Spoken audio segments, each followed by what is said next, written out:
There's word tonight that the war crimes trials for former leaders of the Khmer Rouge in Cambodia could be delayed again. More than 1 million Cambodians were either executed or died of starvation during the Khmer Rouge's genocidal reign in the 1970s.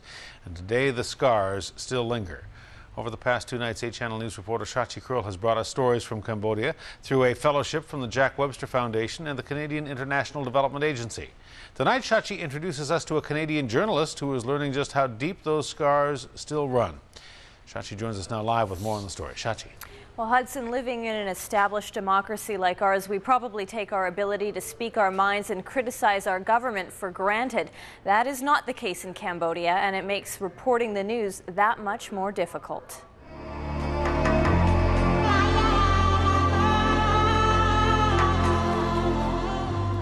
One keystroke, one word at a time, Alana Jordy is doing something groundbreaking. Jordy is an islander, spent 10 years working at the Saanich and the Esquimalt News.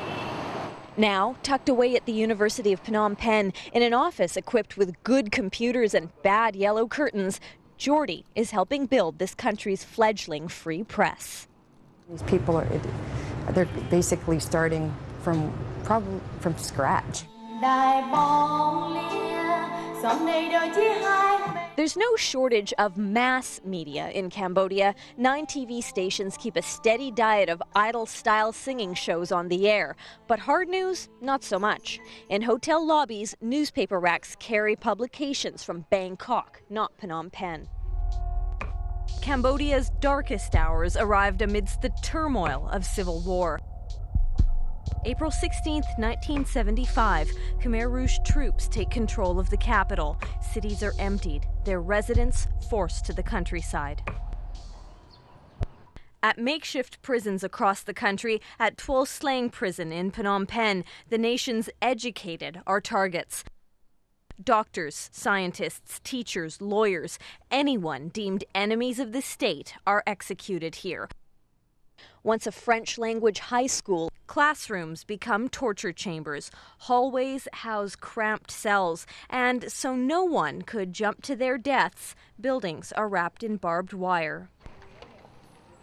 For some, just a stop on the tourist circuit, but if you look closely, you can still make out bloodstains on the floor. The Khmer Rouge practiced a particularly sick brand of efficiency here. Everyone who died was photographed first. The reign of terror lasted 4 years. The legacy of fear persists. In a country struggling to maintain its stability, there is no universal health care.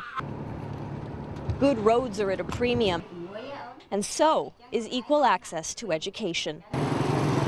And then there's what everyone at the barbershop, at the nail salon, and even in the tuk-tuks are talking about, but few will say on camera. There's issues of trust with the government, whether if you offend the wrong person, what kind of repercussions that can have for you if it happens to be a person that's quite powerful in the government. Officially, Cambodia is a kingdom. Behind me, the entrance to a royal palace that represents a monarchy going back more than 1,200 years. It's also officially a democracy, but that concept doesn't mean the same here as it means at home. Though 3 political parties will campaign for votes next year, most expect the ruling Cambodian People's Party to hold on to power one way or another. And that makes reporting the way journalists do here much more difficult. A judge was assassinated in a drive-by shooting just around the corner, a very high-profile judge. These things happen when you say the wrong thing.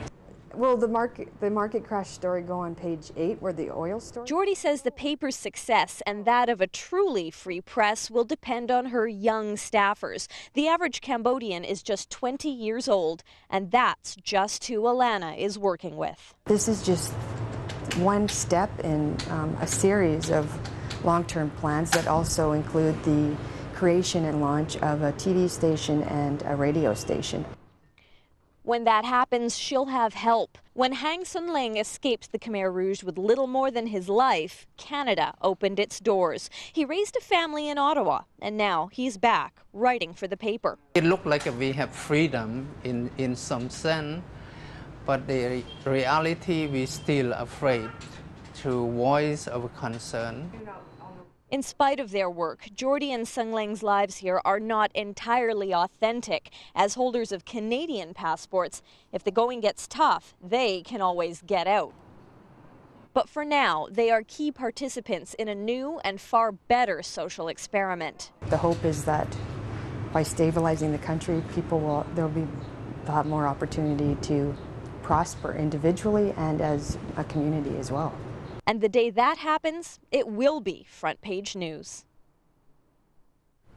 Now tomorrow, Hudson, we move on to Vietnam, and I take our viewers inside Hanoi, which is undergoing a major economic boom, and to a remote village near the Chinese border where indigenous tribes are at risk of being left out of that financial renaissance. All right, we'll watch for that. Shachi, thank you. You're welcome.